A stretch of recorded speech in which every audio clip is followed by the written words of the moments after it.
नमस्कार। मैं पिंकी यादव, विधायक असमोली, जनपद संभल से। कल दोपहर कसेरुआ गांव की एक घटना से कसेरुआ गांव के लोगों ने मुझे फ़ोन पे वार्ता के तहत मुझे अवगत कराया कि कसेरुआ गांव की 409 गाटा संख्या पे कब्रिस्तान की भूमि पे जो नाम से दर्ज है, उस पे बनी हुई मस्जिद को शहीद कर दिया गया। ये बहुत ही निंदनीय है जिस तरीके से ये एक तरफ़ा कार्रवाई की गई। और क्योंकि आप सबको जानकारी भी है कि मेरी माताजी आदरणीय श्रीमती कुसुमलता यादव, पूर्व जिला पंचायत अध्यक्ष मुरादाबाद, पिछले 1 महीने से गंगाराम हॉस्पिटल में एडमिट हैं और जिनके इलाज के लिए मैं यहाँ दिल्ली में ही मौजूद हूँ। यदि मैं कल मुरादाबाद होती तो मैं अवश्य कसेरुआ गांव पहुंचती अपने लोगों के बीच में। जिस तरह की कार्रवाई प्रशासन के द्वारा एक तरफ़ा एक वर्ग विशेष के लोगों पर, समुदाय के लोगों को टारगेट कर कर की गई, वो वाकई में बहुत ही निंदनीय है। क्योंकि कल मैंने तहसीलदार साहब से जब बात करी तो मुझे अवगत कराया गया कि यह मामला चल रहा था, लेकिन गांव वालों का कहना है कि एक तरफ़ा बिना पूरी बातों को सुने एक आदेश पारित कर दिया गया। उस पश्चात मैंने डीएम संभल जो हैं उनसे बात करने का जब प्रयास किया तो मुझे यह बताया गया कि डीएम साहब गुन्नौर के तहसील दिवस में हैं, 2 बजे के बाद बात हो सकेगी। और जब 2 बजे के बाद 2:14 पे मैंने फ़ोन किया तो मुझसे कहा गया कि हमने मैसेज पास कर दिया है और डीएम साहब अभी आपसे बात करेंगे।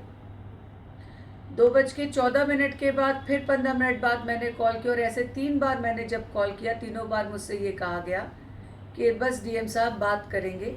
लेकिन अभी तक दूसरा दिन हो गया, ना तो डीएम साहब के कार्यालय से कोई कॉल आया और ना ही हमारी बात हो पाई। एक तरफ शासन में बैठे हुए लोगों ने ये कहा है कि यदि कोई जनप्रतिनिधि फ़ोन से वार्ता करना चाहे और यदि आप व्यस्त हैं तो व्यस्तता ख़त्म होने के बाद आप जनप्रतिनिधि से ज़रूर वार्ता करें। लेकिन यहाँ पर ऐसा लगता है कि शासन की बात को प्रशासन के लोग धज्जियाँ उड़ाने का काम कर रहे हैं। क्योंकि यह जीता जागता प्रमाण है कि इतनी बार कॉल करने के बावजूद दूसरी तरफ से जिलाधिकारी साहब का फ़ोन भी नहीं आता। मैं कहना चाहती हूँ कि जिस तरीके से संविधान की धज्जियाँ उड़ाई जा रही हैं, पीडीए के लोगों को जिस तरह से प्रताड़ित किया जा रहा है, उनका शोषण किया जा रहा है, कहीं मदरसों को ढहाकर, कहीं मस्जिदों को ढहाकर।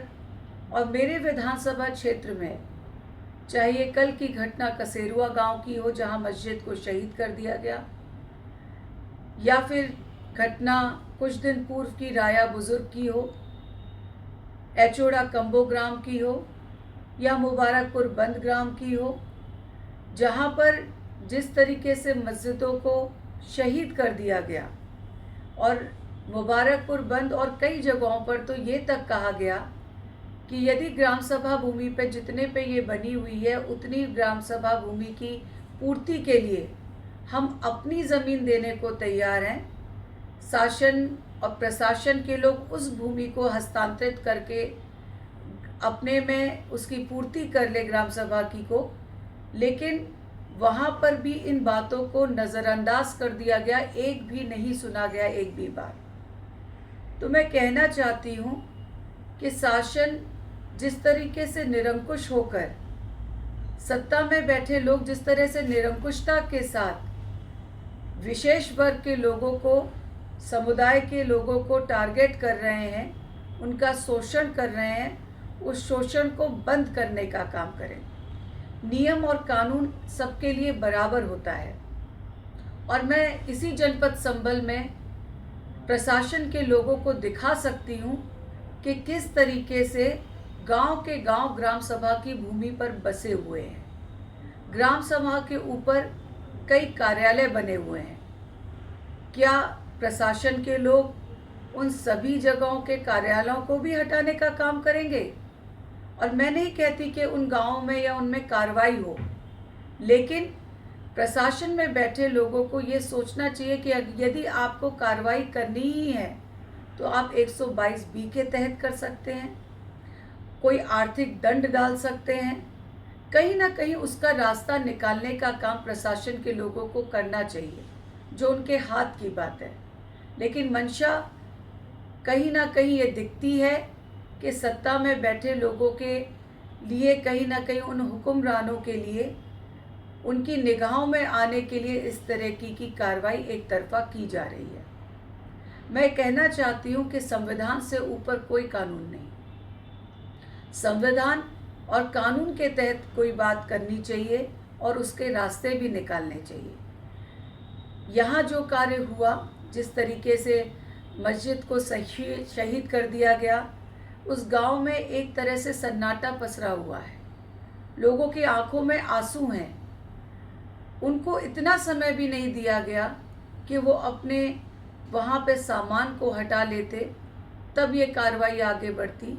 और वैसे मैंने तो यह आग्रह किया था कि जब कब्रिस्तान की भूमि में के नाम से दर्ज है और वहाँ पर बनी है और किसी की कोई आपत्ति भी नहीं थी, तो ऐसी जगहों पर इस तरह की कार्रवाई की कोई आवश्यकता भी नहीं थी।